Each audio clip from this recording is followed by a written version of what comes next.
आज हम वीर अभिमन्यु की कहानी सुनाने जा रहे हैं। कहते हैं कि न केवल अपने जीवन के दौरान बल्कि इस संसार में आने से पहले ही अभिमन्यु ने अपनी माता सुभद्रा के गर्भ में युद्ध का ज्ञान हासिल कर लिया था। ये तब की बात है जब अर्जुन अपनी पत्नी सुभद्रा को चक्रव्यूह भेदने की तकनीक समझा रहे थे। उस समय अभिमन्यु सुभद्रा के गर्भ में था और उनकी सारी बातों को सुन रहा था। अर्जुन अपनी पत्नी सुभद्रा को चक्रव्यूह में जाने, उसके सारे व्यूह भेदने और अंत में वहां से कैसे बाहर आना है उसकी कला बता रहे थे। अर्जुन एक के बाद एक सुभद्रा को व्यूह में प्रवेश करने और शत्रुओं को कैसे पराजित किया जाए उसका वर्णन कर रहे थे। अर्जुन द्वारा सुभद्रा को मक्रव्यूह, कर्मव्यूह और सर्पव्यूह की जानकारी दी गई। ये सब पार करने के बाद किस तरह से चक्रव्यूह से बाहर आया जा सकता है यह अर्जुन बताने ही वाले थे कि उन्होंने देखा कि उनकी पत्नी सो गई है। सुभद्रा को सोता हुआ देख अर्जुन ने उन्हें आगे परेशान करना ठीक ना समझा और वहां से चले गए। इस प्रकार से अभिमन्यु ने चक्रव्यूह के बहुत से राज जान तो लिए, लेकिन अंतिम और बेहद महत्वपूर्ण तरीका वह जान ना सका। पूरे महाभारत काल में अर्जुन के बाद यदि कोई चक्रव्यूह में जाने का साहस कर सकता था तो वह केवल अभिमन्यु था। वीर अभिमन्यु की कहानी और चक्रव्यूह चलिए सुनाते हैं। अभिमन्यु का कौशल सभी ने कुरुक्षेत्र युद्ध के 13वें दिन देखा, जब अभिमन्यु एक के बाद एक कौरवों के महारथियों को पराजित कर रहे थे। कौरव सेना भयभीत हो गई। वह समझ नहीं पा रहे थे कि किस प्रकार से अभिमन्यु को रोका जाए। कहते हैं कि अभिमन्यु द्वंद्व युद्ध में इतने माहिर थे कि कौरवों में शायद ही कोई ऐसा योद्धा था जो उन्हें पराजित कर सके।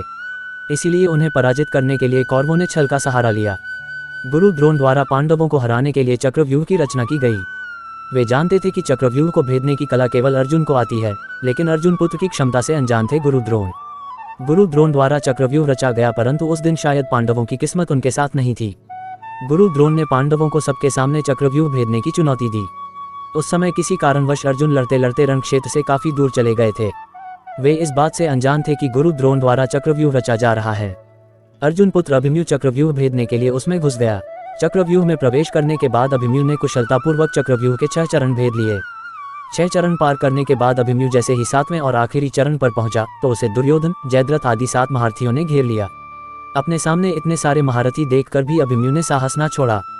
अब अभिमन्यु का रथ टूट चुका था, फिर भी अपनी रक्षा करने के लिए अभिमन्यु ने अपने रथ के पहिए को अपने ऊपर रक्षा कवच बनाते हुए रख लिया और दाएं हाथ से तलवारबाजी करता रहा। कुछ देर बाद अभिमन्यु की तलवार भी टूट गई और साथ ही कौरवों ने उसके रथ का पहिया भी चकनाचूर कर दिया था। इसके बाद भी अभिमन्यु अपने बल से लड़ता रहा और प्रहार करता रहा, किंतु तभी जयद्रथ ने पीछे से निहत्थे अभिमन्यु पर जोरदार प्रहार किया। उस वार की मार अभिमन्यु सह ना सका और वीरगति को प्राप्त हो गया। अभिमन्यु की मृत्यु का समाचार जब अर्जुन को मिला तो वह बेहद क्रोधित हो उठे और अपने पुत्र की मृत्यु के लिए शत्रुओं का सर्वनाश करने का फैसला किया। दोस्तों, इसी प्रकार आखिर में लड़ते लड़ते अर्जुन पुत्र वीर अभिमन्यु के जीवन का अंत हो जाता है। वीर अभिमन्यु से सीख चाहिए। अभिमन्यु ने जाते जाते सिखा दिया कि परिस्थितियां कितनी भी बिगड़ जाएं, इंसान को धैर्य के साथ उनका सामना करना चाहिए। इस संसार में केवल युद्ध को जीतना ही श्रेष्ठता नहीं कहलाती, युद्ध में अपना साहस दिखाने वाले को भी संसार में सम्मान की नज़र से देखा जाता है। अगर आपको कहानी अच्छी लगी तो कमेंट में जय श्री कृष्णा लिखें।